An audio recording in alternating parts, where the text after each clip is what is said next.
Texas Senator, member of the Senate Foreign Relations Committee, Senator Ted Cruz, who clerked in the United States Supreme Court for Supreme Court Justice Rehnquist, joins me. Good evening, sir. And the vice president sure has a lot of ideas on what she wants to do with the Supreme Court, but she's got to do a lot of constitutional legwork, is she not? Because she's got to go to the Constitution and change some of this stuff.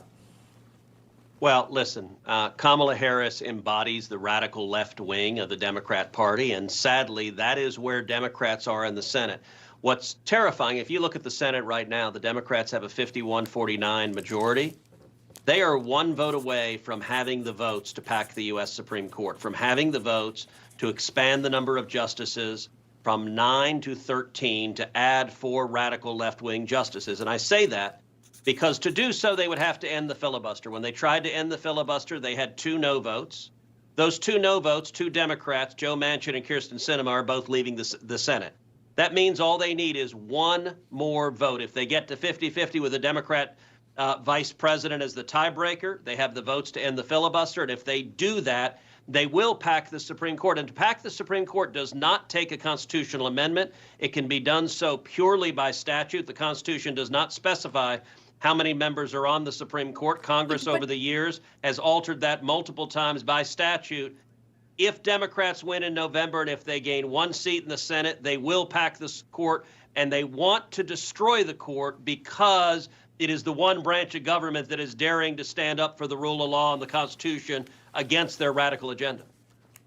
All right, for term limits, they'd have to go to the Supreme Court, though. I think it says life appointment, but you correct me if I'm wrong. But that would take a constitutional amendment, yes. Packing the court would not. Expanding the number of justices would not take constitutional amendment. Putting term limits on justices would take a constitutional amendment. Here's why I don't think that she has a long vision. First of all, very liberal Justice Ruth Bader Ginsburg, she was opposed to this. You know, and she was very much opposed to packing the court. But I'm curious, if President Trump wins in November and come January 20th, all of a sudden he wants to talk about increasing the number of people on the court, what's going to happen then? Is she going to? I mean, we're just going to roll back all this video. Look, Democrats are perfectly willing to be complete and total hypocrites. When Donald Trump was president, there was discussion about ending the filibuster. Every single Democrat in the Senate, all of them said, no, no, no, you can't end the filibuster. It would be the end of democracy in America.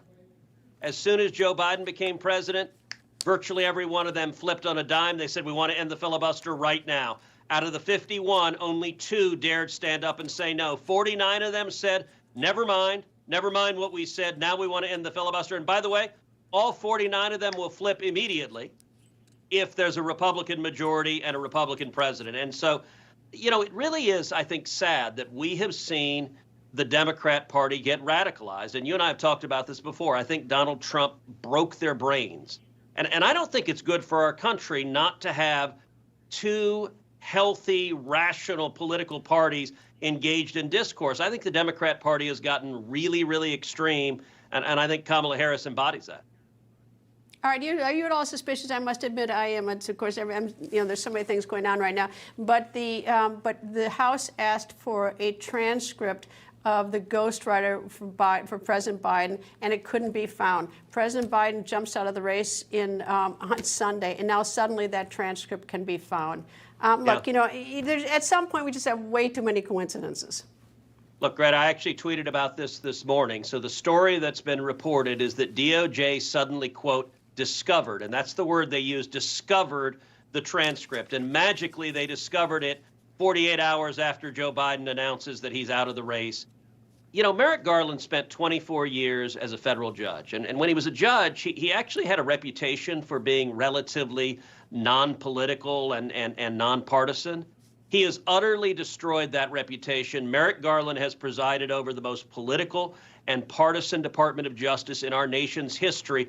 That's done enormous damage to the rule of law. He has been the point of the spear, weaponizing the DOJ and the FBI to, number 1, target the Biden White House's political enemies, and number 2, to protect President Biden and the Biden White House's political allies. And I think that has done enormous damage to the country. I very much hope if and when President Trump is reelected that we see integrity restored to the Department of Justice and the FBI and federal law enforcement.